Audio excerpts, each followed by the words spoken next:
السلام علیکم students, how are you all? امید آپ سب خیریت سے ہوں گے۔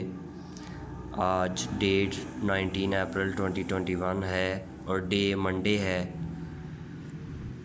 ڈیئر اسٹوڈینٹس، جیسا کہ ہمارا پچھلا جو ٹاپک ہے وہ ڈائجیشن تھا، ڈائجیشن ہاضمہ، یہ بتایا تھا آپ کو کہ خوراک کی ڈائجیشن کیسے ہوتی ہے۔ آج کا ہمارا ٹاپک ہے ڈائجسٹو سسٹم، نظام انہضام۔ ہم پورے ڈائجسٹو سسٹم کو کنسلٹ کریں گے۔ اس کے لیے میں نے ایک جو ڈائیگرام جو ہے وہ ڈرا کیا ہے، یہ آپ نے غور سے دیکھنا ہے اسے۔ یہ ڈائیگرام میں نے ڈرا کیا ہے، اس میں دیکھیں،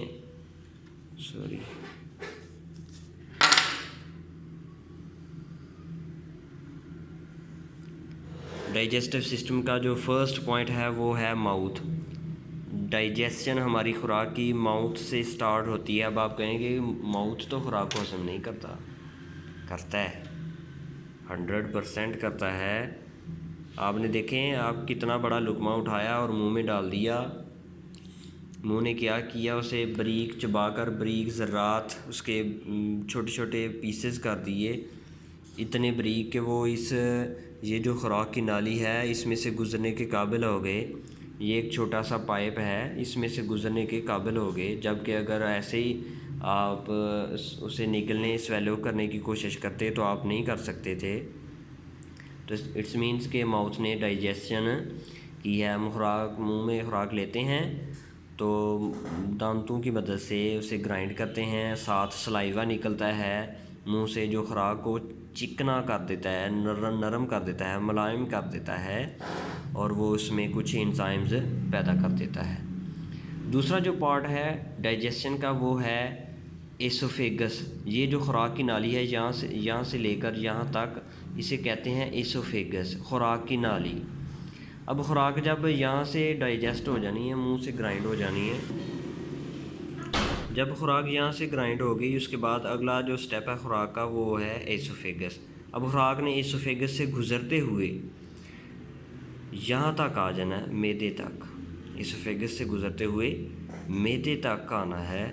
اب یہ جو ایسوفیگس ہے اس میں بھی اللہ تعالیٰ نے ایک ایسا سسٹم بنایا ہے کہ اس میں پیرسٹالسز پیدا ہوتی ہیں، حرکات پیدا ہوتی ہیں، مطلب کہ یہ ایسے خوراک کو دھکیلتی ہے، کھینچتی ہے۔ اگر یہ ایسوفیگس آپ کی کام نہیں کر سکتی تو ہم خوراک نگل نہیں سکتے، ٹھیک ہے؟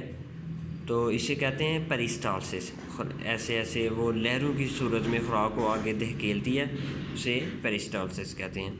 اب یہاں سے ہوتی ہوئی خوراک معدے میں آ گئی۔ معدے میں جگر نے جو ہے وہ آپ کہہ لیں پیپٹک جوس پیدا کیا، وہ معدے میں آیا۔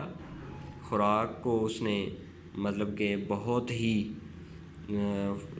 ہارڈ، مطلب کہ بڑا، آپ کہہ لیں کہ وہ بڑا تیز جوس ہوتا ہے، ایسڈ ہوتا ہے، اسے ہم کہتے ہیں پیپٹک جوس، اردو میں کہتے ہیں صفرا، جو خوراک کو ڈائجسٹ کرتا ہے۔ وہ اتنا ہوتا ہے کہ اگر آپ چند منٹ کے لیے آپ اپنی یہ جو فنگر ہے نا، فنگر، اسے اپنے معدے میں تھوڑی دیر کے لیے رکھیں تو اس کا آپ کو ماس جو ہے، گوشت، وہ نہیں ملے گا، صرف ہڈی نظر آ جائے گی، اتنا تیز ہوتا وہ۔ اب یہ بات ذہن میں رکھنی ہے، جب معدے میں خوراک چلی گئی تو معدے میں 4 گھنٹے تک خوراک نے رہنا ہے۔ 4 گھنٹے کے بعد آپ کا معدہ خالی ہو جائے گا۔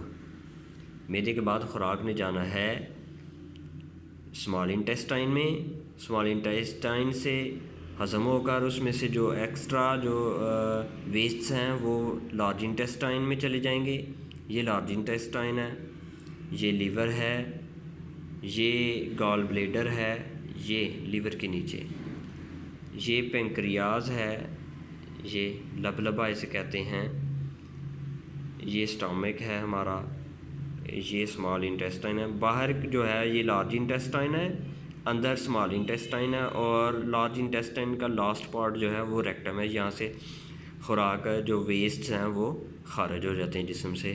یہ ڈائجیشن یہاں آ کے اینڈ ہو جاتی ہے۔ اب دیکھیں، معدے سے خوراک کے اسمال انٹیسٹائن میں آئی، یہ اسمال انٹیسٹائن ہے۔ اس نے جتنی آپ رول پلے کر سکتی تھی، جتنا کام کر سکتی تھی وہ اس نے کیا، جتنی خوراک اس نے جذب کرنی تھی کر لی، باقی اس نے ذمہ داری لارج انٹیسٹائن کو دے دی۔ اب لارج انٹیسٹائن بھی حرکات پیدا کر کے خوراک کو نچوڑ کے اس میں سے جو جسم کی ضرورت کے لیے نیوٹرینٹس ہوتے ہیں وہ نکال لینے ہیں، اور باقی لارج انٹیسٹائن سے ہوتے ہوئے ریکٹم میں چلے جاتے ہیں۔